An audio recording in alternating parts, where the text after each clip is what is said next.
Assalamu alaikum wa rahmatullahi wa barakatuhu to some of you, and peace out to the rest of you. This is Blackheart signing Black in again, asking you to hit that asking you to hit the share button first and then later the like or the subscribe button, please. And I'm asking you to do this for a good reason. And that reason is real simple. Because the message is more important than the messenger, and if it was not, then I would not have recorded this. So let me get straight to it, y'all. I'm going to have to channel my inner O'Shea Duke Jackson for this one. Shout out to O'Shea. The reason I'm going to have to channel my inner O'Shea for this is not so much that I'm channeling him, but rather that we're both having to channel the same inner preacher for these messages. And I'm the descendant of preachers in the CME church, so consequently, even though today I'm Muslim, I've inherited some of these preacher ways. And you could say that it's the same style of sermon and the same homiletics with an updated gospel. So, and when I say updated gospel, I mean exactly what I said when I told you all what the solution for our community is. And I said it's Islam. You'll believe it or you won't, but that's the solution. But in light of that, let me continue what I'm going to say here about the culture. And I'm going to start not by getting to the point of what I want to tell you about the culture, but by giving you an example first so that you know that my point is valid.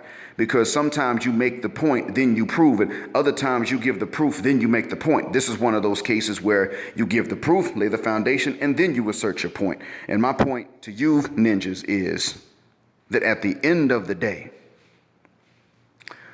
I'm going to get to the point in the end. I'm going to tie it all together. That's the point right now. Right now, let me tell you this. You know where I live, you know the region in which I live. I don't usually say the name of the specific country on YouTube, but you have an idea as to where the region is. And the nation I live in is quite conservative. And let me tell you something else too about where I'm living. These Arabs are conservative. These Arabs don't play, but that's when it comes to what you do in public. Now, where I live, you got two cultures. It's a lot like Black America, actually. In Black America, you got two cultures. You got your educated people, and you got your ratchet niggas. That's it. Now, I'm not going to say rich and poor because that's not what determines it. But you have a sense of class and morality. You pretty much have, even though you got a lot of people that are in the middle, you can count them with the good for the most part. But what we have in Black America, in large part, is you got pretty much, ratchet niggas and black people. And you can usually tell them apart based on their attitudes towards education. That's the first thing. Some of these niggas are against education and knowledge and learning. The parents may not be that way, but they go through a lot of us go through this teenage phase where we have to be the nigga, the ratchet. You're against education, you're against learning, you're against anything that's not trifling, and you look upon anything decent as being unblack, unloyal, and worthy of criticism. You go through a low vibrational nigger phase and that's why I said the niggas are the eternal teenagers. And that's why I said that we're going to have to interrupt the teenage phase for the next crop of teens and tell them, look, when you become a teenager, you're a preteen now. When you become a teenager, you don't get to act stupid like everybody thinks that teens do. You don't get to, no. Morally, you're an adult now. You don't have to have the financial independence because that's not your fault. You don't have to have the same experience as somebody 60, but you know right from wrong as well as anybody who's 60 years old does. So you have to make the same moral decisions any adult does, or I'm going to beat the crap out of you and might take you down to the station myself. That's what it's got to be. You turn into a teenager and you steal somebody's car, I'm going to haul you into the station. Because you don't have to do dumb stuff like that just because you're a teenager. Ain't no juvie in my house. Morally speaking, you get the punishment of a kid or of an adult, no in between. When you can bleed or bust a nut, you get exactly what the adults get, morally speaking. So anyway, you got two cultures here too. You've got the city-dwelling culture, and they're more forward-thinking. They value education, they value knowledge, they value learning skills. They don't value cheating. Many of them are bilingual, and they're quite easy to deal with. You can learn a lot from them, and you can teach them a lot. They're also a minority. Most of them here are the descendants of Bedouins. They're Bedouins themselves, as they would say they're Bedouins, but they're the descendants of those who were nomadic. And their grandparents were usually the first generation to be settled and to transition from wandering as nomads to moving into permanent homes. That's what's going on here. So here's the thing. If you are a Bedouin, it just really means that you are the descendant of those that wandered the desert and they didn't live in permanent homes. But now if you practice the Bedouin culture, you're a low-life nigga. That's real. If you practice the Bedouin culture, you're going to be stupid because the Bedouin culture is against education and learning and knowledge and actually acquiring a skill honestly. The Bedouin culture is against academic honesty. Now, they're not against you making an A, they're against you studying. So how do you make an A if you don't study? You see? So then cheating becomes part and parcel of the educational matriculation of the Bedouin who practices the Bedouin culture. So in other words, they're just Middle Eastern niggas. That's all. Ain't nothing else. See, you think nigga means black. No, nigga means trifling, and these niggas is trifling. Yeah, they carry our blood in them. They do carry black blood in them, but you ain't gonna want to claim it when you see how these niggas act. You try and teach a classroom full of them, any age, kids or adults or teenagers, you gonna call them niggas and you ain't gonna want to claim them. Now, I knew a guy here, he is a serious Muslim, an American guy I know, serious Muslim. Salafi Ak down. You can ask a Muslim what that means if you don't know. This dude here, he's an English teacher, walks around speaking so much Arabic in with his English that I don't know what he's talking about sometimes because he can't speak Arabic in full sentences, but he picks up a word in Arabic and then he replaces it.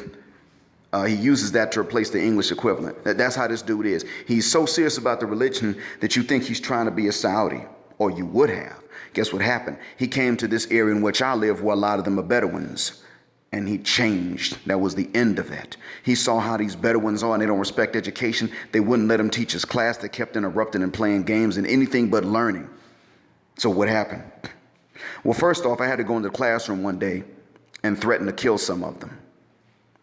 I told them, I'm not talking about the ones of you that are trying to learn, but some of you in here playing games and you don't let anybody else learn. If you surround him one more time and argue with him and you make this hand signal, which means wait, and I catch you, you're dead. That's it. Now, when the cops come to get me, I'm going to kill them too. And eventually, one of them is going to kill me. And then my relatives are going to kill some of your relatives that are studying in the U.S. in retaliation because you were wrong to begin with, and I should never been killed for killing you for what you did because you were already wrong. You deserved it. If you stop this today, right now, and you never do this again, you do what he tells you the first time he tells you, nobody dies. You don't and I don't. And nobody dies in the States. No cops die. Those are your only options. Because you're messing it up for your classmates that ain't doing this. And let me tell you who you are. You're Bedouins.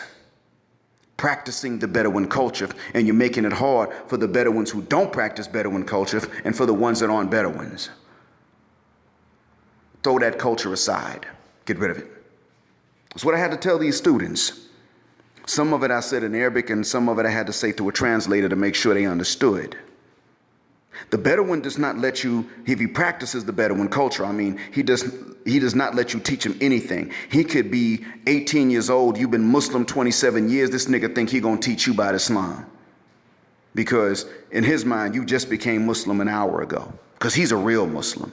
You mean well, but he's a real Muslim. That's what he thinks in his mind. That's the Bedouin practicing Bedouin culture because them niggas stupid and they uneducated. The Bedouin will teach you about Islam, preach to you about it, get some of the stuff wrong, turn around and cheat the next time you put a test in front of him. He'll smoke cigarettes, because that's legal. And then turn around and say he doesn't drink because he fears Allah. But he actually doesn't drink because he fears the law. He fears going to jail. And that's the real reason. Because if he feared Allah, he would not be smoking either. But them niggas will smoke like chimneys in front of their kids. Them niggas don't care, I'm telling you. They are trifling. Now, the good thing about them is they are a friendly set of people and they are hospitable, but them niggas don't care about actual morality when it comes to how to live it in a way that doesn't hurt other people. Them niggas will not make changes, even though their religion requires it. A Bedouin calls black people slaves like that's her name, and they don't hate black people. No, they don't hate us, but they just call us slaves like that's our name.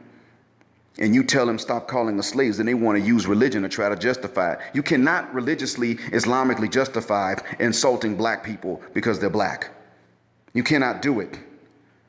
You can't religiously justify insulting victims of oppression because someone else did something to them. But they're going to try it. That's the Bedouin. And what I'm telling you is that the Bedouin culture is jacked up, it is subhuman, it is hypocritical, and it is inferior. It is not befitting of a human being, let alone a Muslim. The Bedouins who practice Bedouin culture are going to suffer and are going to stay behind until they stop practicing it. End of story. Because what happens is the Bedouin turns 32. He has no skills. Any degrees in education that he has are suspect because everybody knows this nigga cheated.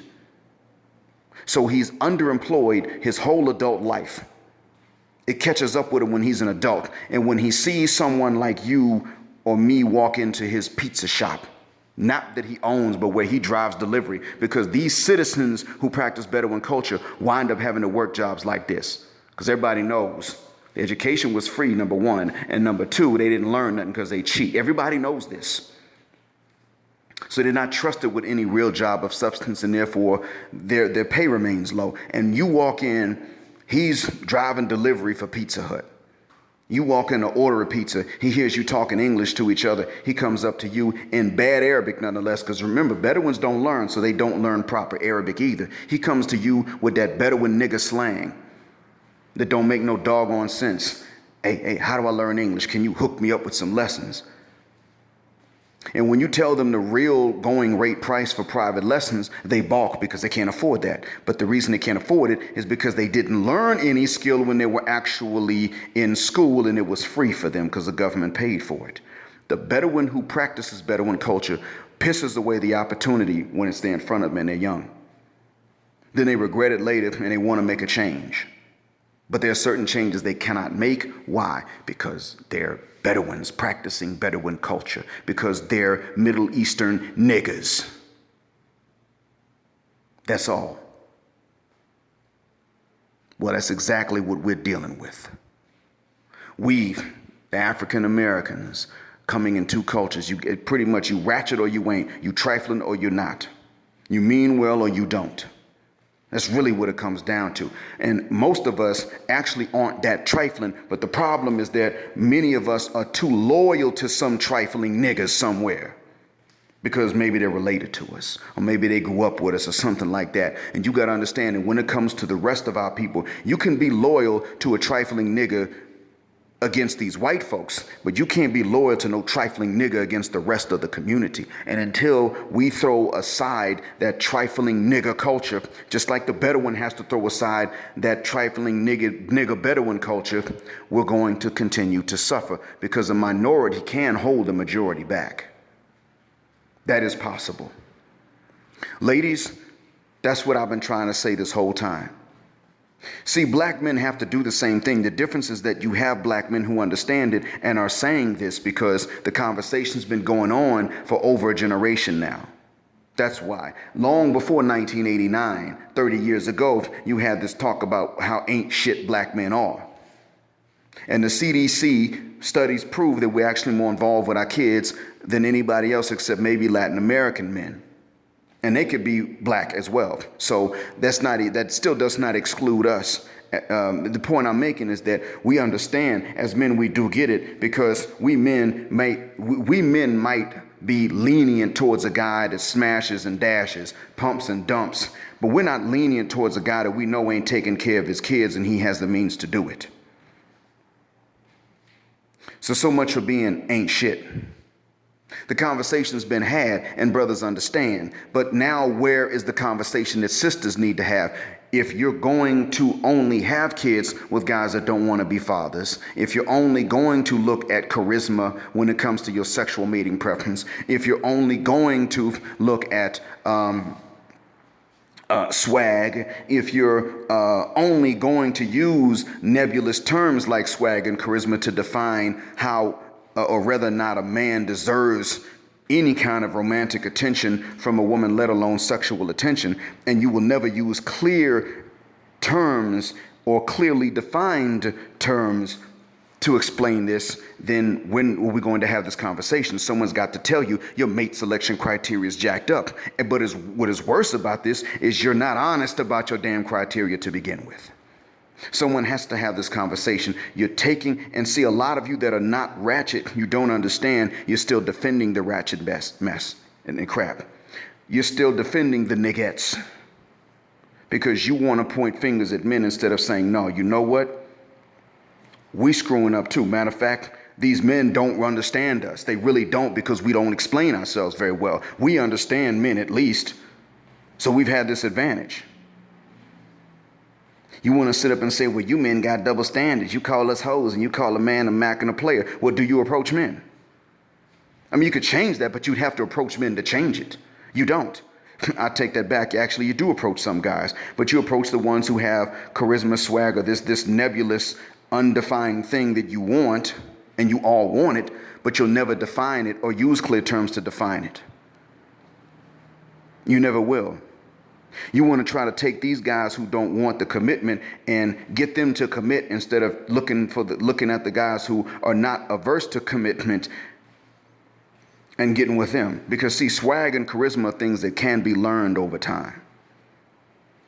But at some point, a man's going to have to start without these things, because these are not things that men are born with.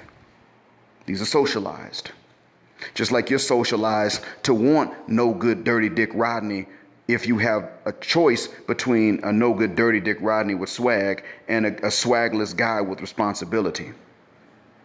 If you have to choose between the two of them, you're going to choose the wrong choice because you've been socialized to. Many women in other communities have not been socialized this way unless they're Western white women. In which case they have the same problem, but you have an exaggerated version of it. It's the damn culture. You're going to have to throw it aside. And it's just like these Bedouins I'm telling you about. The ones of them that do succeed are the ones who don't practice Bedouin culture. What do you think this means for them socially when they're around other Bedouins? They got to go through it. They just got to deal with the isolation or the ridicule they're going to get from other backwards, low life, no good Bedouins, trifling niggas. They're going to get that. They're just going to have to deal with that because they can't make everyone happy. It's not their job to. And you got to understand, a lot of you ladies got to understand, a lot of you don't really want to be that trifling. A lot of you really ain't that ratchet at heart. It's not an instinct that women are born with to be ratchet and want guys that are all swag and no responsibility, no substance. There's no natural gene for that. If there is, it just makes you natural enemies of man. Now, if you're going to say that there's a natural gene for that, to actually pick a no good man because he got style over a good dude with substance because he doesn't know style yet, because you don't learn both at the same time. If you really have an instinct for that, that means that God made you jacked up and you're our natural enemies. I'm not quite ready to make that a gospel yet. But if you are not going to be that ratchet, if you're really not that ratchet at heart, you're going to have to understand that you're just going to have to face the social disapproval of other women if you don't want to be a damn child. Actually, I shouldn't even say of other women. You're going to have to face the social disapproval of your girls if you actually want to be a grown-ass woman. It's the culture. Now, we brothers knew this. So the culture has changed. If it was that bad to begin with, it's changed. We brothers don't go lenient so much on somebody if we know they have the means and they just don't take care of the babies. It's not something we're lenient about. Now, we may not be mean and rude to these dudes, But we just quit hanging around him. If we know, okay, he's got the means, he just ain't looking out for his child. So that's it. I ain't hanging with this nigga no more. That's how we doing it. Because we got more responsible people to hang around. The culture had to change. The discussion was had. And if we weren't even that bad from before, we still were hard on ourselves. Now it's your turn. That's all. That's it. You're going to have to face the fact that, one, your mate selection criteria is jacked up. That's true. And I don't benefit from telling you this. It's not going to just help me get more black pussy. I'm too old. I'm about to get married anyway to a non-American black. It doesn't help me. So I'm telling you, and a lot of you matriarchal ass niggas, you got the worst culture. You are subhuman rat bastard inferiors. That's real. You matriarchal ass niggas that want to sit up and tell guys who are saying that women need to have these conversations and discussions and make these decisions. You're just old incel, no pussy getting ass nigga. Like that old country ass nigga Platinum on Obsidian's live stream. Making Memphis look worse than it is. And Memphis ain't really worth much. Memphis is the Memphis Zoo, if you really want to know the truth. And I know because I come from a region that's very similar to Memphis. So I'm not even saying that my region's much better. But the point is, he was on that ignorant nigga King Kong bullshit. That's what he was on. Well, I can see why they don't want to mess with you. No, you can't. I mean, bro, if you sitting up here saying that their mate selection criteria, as the way we understand it, is okay. It's actually okay for them to want style but no substance. To actually not want a guy with substance because they assume it must mean he can't have style, or they know that it means he cannot have style. And you're going to sit up here and excuse that? That means that something is wrong with you, and that's why these women like you, and that's why you got so many women. That's what that means. If you're going to defend a culture like that, you're saying you're dysfunctional. Because the culture is dysfunctional, especially the mating culture, and not the mating culture of black men at this point. It is the mating culture specifically of African American and other Western black women and westernized black women who want to be Western black women. That is jacked up. You defend it, you're jacked up, and that's why they're picking you. That's all it is. Change the culture, nigga. Or you just stay trifling and you deal with the consequences of it. Now, I'm already gone. I don't live in the U.S., and I hope to never have to live there again. Certainly not permanently. I hope to God I never do. I don't want my future generations to have to live there ever again until we control it and white people don't. And I don't think that I should have to participate in a revolution or overthrow and put myself at risk to do it. Why? Because I already sacrificed my childhood and my teen years to try to wake up other niggas, not black people, just niggas, jigaboos, and spear chuckers. Because that's what we socialized our teenagers to be for so many generations. Or rather, we let our enemies do it. And part of that means, how are the mates going to be selected? And now I'm hearing some of you half woke niggas talking about, well, you just need to tolerate the black girl as she is. No. She got to grow up into a woman just like we got to grow up into men. If you can't stay a little boy and actually have them respect you, then they can't stay women and have us respect them. I mean, I need to know, why is it that I can't stay in my mother's basement playing video games all the time and be selected? I got to grow up and move out in order to be as valuable or half as valuable as some other guy who actually does get to stay in his parents' home in a basement playing video games. Or better yet, stay in his girlfriend's home playing video games while she's out at work. Some will say, see, you just mad because you can't do it because you ain't a player. No, see, it's not about me. I told you, I left. I did what I had to do. I self-improved, actually in large part with the help of a black woman that I later had to leave because she pushed me away, not because I wanted to, not because I was getting where I needed to go. It wasn't even that. Then I got out and I'm gone and I'm done. And I'm not going back. But what about the brothers that had to stay behind? That's why I'm talking about this. And that's why you niggas don't have a right to sit up here and say, if I'm on a panel, you do not have the right to sit up here and start calling someone incel because they say that black women got fucked up mate selection criteria in the West. They do. They admit it. They don't lie about this stuff. Rebecca Lynn Pope said it herself. My own mother told me this. I've had sisters tell me when I was younger, you have to not care for these women to even want you. You got to be player. And I'm like, why do black men only have to be player and other men don't? I need to know about this. And you know what they said? That's just how, because we got swag. Because that's how it is. And we need a nigga with swag. So at the end of the day, I came to realize this ain't true in Africa. Some parts of the Caribbean, it may or may not be true, but it is true in the U.S. and Canada and probably Black England too. So what the hell is it about westernized kidnapped Negroes that makes this true, but other groups don't necessarily have to have it? But then you got Mexicans and these women are doing the same thing, but what kind of shape is their community in? Do they not complain about the same problems we complain about? We think they're on point because they got a few bodegas and businesses. But if you actually listen to them talk, they talk about community issues. They're dealing with the same stuff. Guess what else? That women like fucked up men. Gangsters, cholos. That's what their women want. You got smart women in these barrios that are going somewhere. And what kind of man do they want? They want the cholo. That's it. They want to turn the cholo into the same kind of man that she is a woman. And they walk straight past these dudes that ain't cholos. Why? Because it's not that you have to be a man for them. It's that you have to be a gangster. Because they're as broken as we are.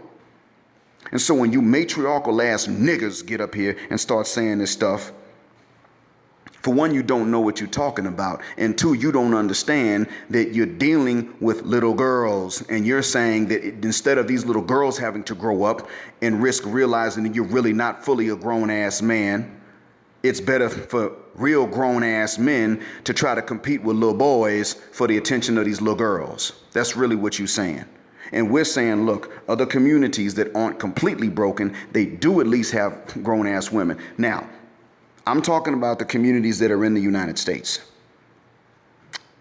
Because like I said, a lot of them come from groups that are just as broken as we are back in their home countries. But one thing you can find is that back in their home countries, not talking necessarily about Mexico, but when you go back into some of these other people's home countries that are more traditional, older societies, not in the Americas in general, you go back there, and even though you got some people that are broken, one thing you do not find is that a guy has to be a goddamn brute in order to have his family. You don't find that.